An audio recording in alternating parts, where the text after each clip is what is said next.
What is up, everybody? It is I, Alex the Boogeyman, here at Title Boxing Club Pittsford with your focus point.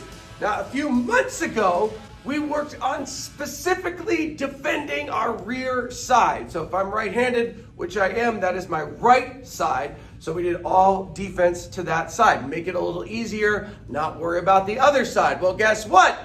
This week, we're going to worry about the other side. We're going to focus specifically on defending the lead side. So again, if I'm right-handed, which I am, that is my left side. It is your front side, the side you jab with, basically. Now, defending a punch on that side means, especially if your opponent is the same handedness as you, that means you are defending their right hand. So I defend my left side, defending their right hand. It's just what happens when two people face each other. Now, if they're right-handed, that means that's their power hand. So that would be like I'm defending the cross, or maybe the overhand, or the rear hook, or the rear uppercut, or the rear body hook.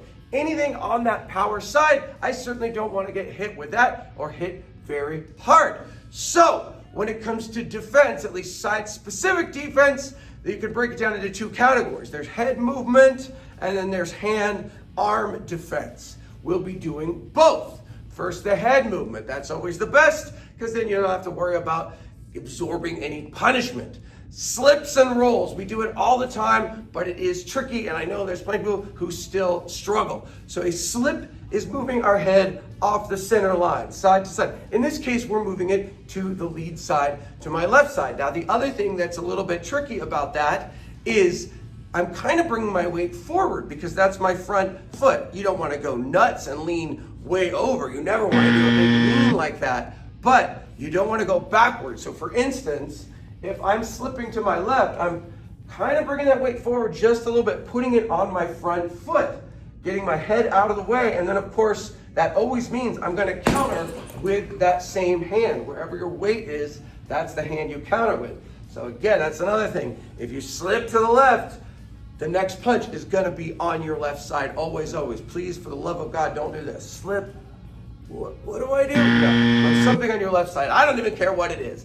Just do it. And of course, make sure too, when you slip, it's not a big movement. I just need to get out of the way. If I'm slipping to the left, I'm likely dodging my opponent's cross. I just need to get out of the way of that.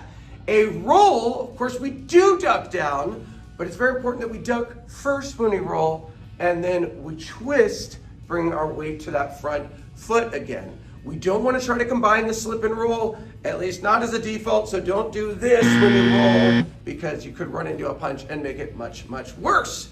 Certainly don't want that. So when you roll, you're ducking first. Your weight has got to be on that right leg, that back leg first, as I duck. And then I twist and bring my weight to the front foot. And yes, once again, I'm countering on the left side only. So if you roll to the left, you're going to throw your left hand, whatever it may be. Now you can also do a straight duck because your weight is not always in the proper place. So for instance, if I throw a cross and a punch is coming from over here that I want to get under, I may not have time to slip and then roll back. So in that case, I'll just duck straight down. Again, my weight is on the front foot.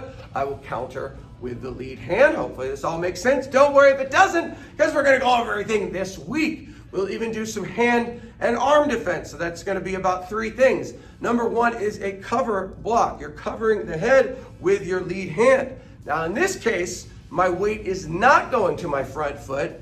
And the reason is because I'm absorbing the punch. If it's a big punch coming, I'm kind of absorbing it. I don't want to try to go against it because that's just going to hurt me more. It's very painful to block. So if let's say I'm blocking that left side, I'm going to kind of turn a little bit with the punch to take some of the sting out of it. And of course, if I do that, that means I'm probably going to counter with my right hand. If it's not a powerful punch, you can still counter with your left, but let's just say it is. So we're going to counter with our right on those. You can also block your body, and it's a little bit different, a little bit of a different rule, because I'm not going to twist. Normally everything is twisting in boxing. When I block the body, it's more of a side bend. I'm trying to catch the punch on my elbow. And in that case, my weight's on that front foot again, so I'm going to counter with that front hand, with that lead hand. And then finally, there's the dreaded parry.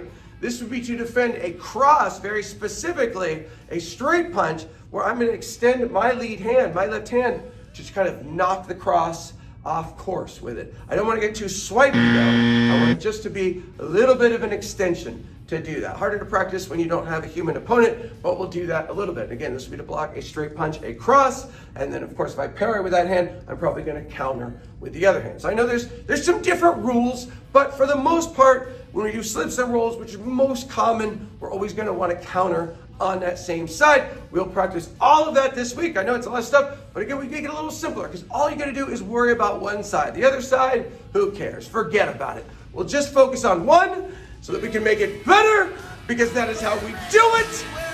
Godspeed!